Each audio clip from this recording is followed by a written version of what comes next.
Assalamualaikum warahmatullahi wabarakatuh. Alhamdulillah, wassalatu wassalamu ala rasulillah, amma ba'du, wala haula wala quwata illa billah aliyil azim. Pemirsa, puji dan syukur kita panjatkan kehadirat Allah Subhanahu wa taala. Pada hari ini kita diberikan nikmat sehat walafiat, nikmat panjang umur dalam taat kepada Allah Subhanahu wa taala, sehingga kita berada dalam keadaan sehat walafiat, selalu dalam keimanan dan keislaman kita. Mudah-mudahan Allah Subhanahu wa taala selalu memberikan kepada kita anugerah, kemuliaan, dan juga nikmat yang selalu kita dapatkan atas syukur kita kepada Allah Subhanahu wa taala. Pemirsa, kita sudah memasuki bulan Zulhijjah, di mana bulan yang merupakan kegiatan ibadah-ibadah dari umat muslim di seluruh dunia untuk melakukan ke Baitillahil Haram, pergi haji bagi yang mampu untuk melaksanakan sampai ke tanah suci Makkahul Mukarramah. Pemirsa, saya akan menyampaikan sedikit tentang masalah amalan-amalan yang bisa kita lakukan pada bulan Zulhijjah ini. Antara lain yang pertama adalah memperbanyak zikir kita kepada Allah Subhanahu wa taala. Zikir di sini terutama pada 10 hari di awal bulan Zulhijjah ini, kita perbanyaklah untuk berzikir kita kepada Allah Subhanahu wa taala. Wa yazkurusmallah fi ayyamin ma'lumat. Perbanyaklah kita menyebut nama Allah, asma Allah, ya. Nama-nama Allah kita zikir juga. Nama Allah ada 99 nama yang indah. Kita bisa perbanyak membaca doa dengan menyebut nama Allah, ya. Dan kemudian yang kedua, kita membaca tasbih, tahmid, dan tahlil. Ini yang perlu kita perbanyak pada bulan Zulhijjah ini. Kemudian juga pemirsa, yang ketiga adalah kita berpuasa di awal bulan hingga hari Arafah nanti. Banyak sekali yang kita lakukan bagi jemaah dari jemaah haji. Mereka bisa melakukan ibadah-ibadah di kota Mekah dan kota Madinah. Tetapi bagi umat muslim yang tidak melaksanakan ibadah haji, ya, di kampung halaman kita masing-masing, ada yang perlu kita perbanyak, yaitu kita berpuasa di awal bulan hingga hari Arafah nanti. Termasuk di sini ada puasa yang utama, puasa sunnah yang utama adalah puasa hari Tarwiyah, di mana jatuhnya tanggal 8 Zulhijjah. Ini kita yang tidak melaksanakan ibadah haji disundahkan kita untuk melaksanakan ibadah puasa pada hari tersebut. Kemudian yang kedua,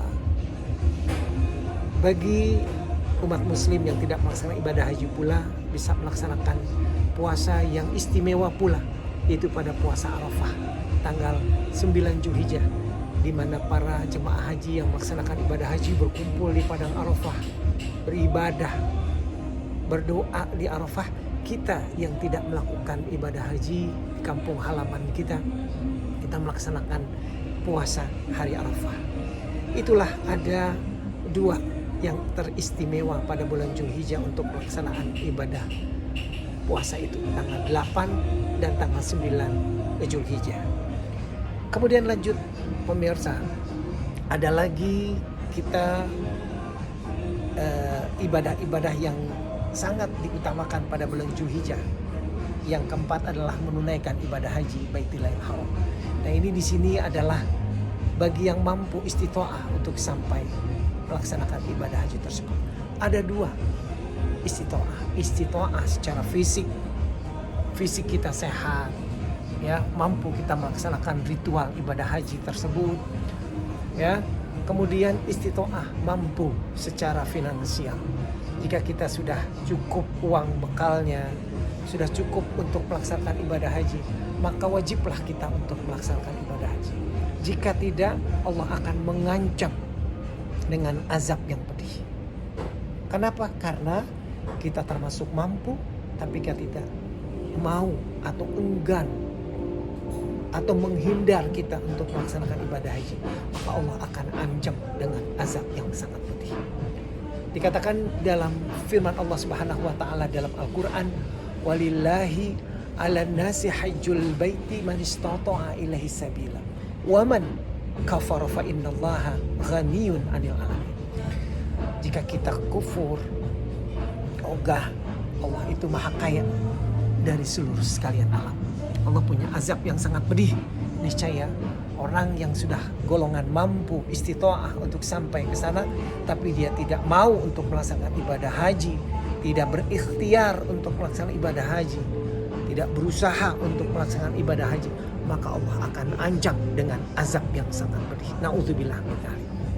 Inilah maka pada umat muslim di seluruh dunia, berangkatlah ibadah haji jika digolongkan kita telah mampu istitoah terhadap dua yang tadi.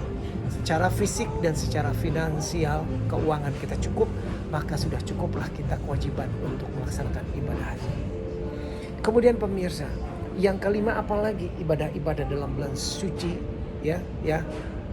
Zulhijjah ini, yaitu kita melaksanakan sholat Idul Adha.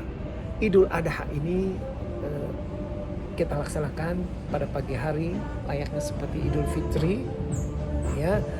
Ada perintahnya dari baginda Nabi kita Muhammad SAW, wa an Jabir ibn Abdullah radhiyallahu anhu anna Rasulullah sallallahu alaihi wasallam qala afdalu ayyamid dunya ayyamul ashr. Ya. Dikatakan bahwa dari Jabir ibn Abdullah radhiyallahu anhu berkata bahwa Rasulullah SAW bersabda, paling afdol yaitu pada hari dunia ini adalah tanggal 10 Zulhijjah. Itulah yang menandakan kita untuk melaksanakan sholat Idul Adha pada tanggal 10 Zulhijjah, ya, untuk melaksanakan sholat 1 tahun sekali ini Idul Adha. Sunnah hukumnya tetapi besar pahala dari Allah Subhanahu wa taala. Kemudian yang ke-6 yang terakhir, kita bisa beribadah dengan berkurban, itu menyembelih hewan ternak, ya, untuk dibagikan kepada fakir miskin yang berhak menerimanya. Ini adalah perintah Allah, perintah baginda Rasulullah SAW pada bulan Zulhijjah ini. Niscaya kita mendapatkan pahala dari Allah Subhanahu wa taala. Kapan itu? Setelah kita melaksanakan Idul Adha, sholat Idul Adha, maka disembelihlah hewan kurban itu sampai hari Raya Tasyrik pada tanggal 10, 11 Tasyrik, 12 Tasyrik, dan 13 Tasyrik. Itulah diperintahkan kita untuk berkurban pada hari raya Idul Adha. Mudah-mudahan itulah 6 amalan bisa kita amalkan dan bisa kita laksanakan pada bulan Zulhijjah ini yang paling mulia. Mudah-mudahan insya Allah kita mendapat ridhonya Allah dan ridhonya baginda Rasulullah Sallallahu Alaihi Wasallam. Itulah kira-kira bisa yang kami sampaikan. Mudah-mudahan besar manfaatnya buat kita sekalian, ya, buat umat muslim di seluruh dunia. Kita bisa laksanakan. Jangan kita sia-siakan bulan Zulhijjah berlalu begitu saja. Bahkan kita tidak berkurban, padahal kita diberikan rezeki yang melimpah, rezeki yang ada. Sembelilah dengan kemampuan kita. Bisa seekor kambing atau sapi dengan 7 nama, 1 ekor kambing dengan 1 nama. Boleh, itu bagus. Itu nanti insya Allah menjadi kendaraan kita menuju Shirathul Mustaqim. Kendaraan hewan kurban yang kita persembahkan itulah yang menjadi kendaraan kita masuk ke dalam surganya Allah Subhanahu wa taala. Inilah menandakan ketakwaan kita kepada Allah Subhanahu wa taala, dan insya Allah Allah akan ganti dengan yang berlipat ganda. Mudah-mudahan insya Allah kita selalu dalam ridhonya Allah dan ridhonya baginda Nabi kita Muhammad SAW. Mudah-mudahan insya Allah sedikit singkat pada bulan Zulhijjah ini amalan-amalan saja, apa saja yang bisa kita laksanakan dan kita bisa menjadi manusia yang muttaqin, manusia yang bertakwa kepada Allah Subhanahu wa taala. Billahi taufiq wal hidayah. Wassalamualaikum warahmatullahi wabarakatuh.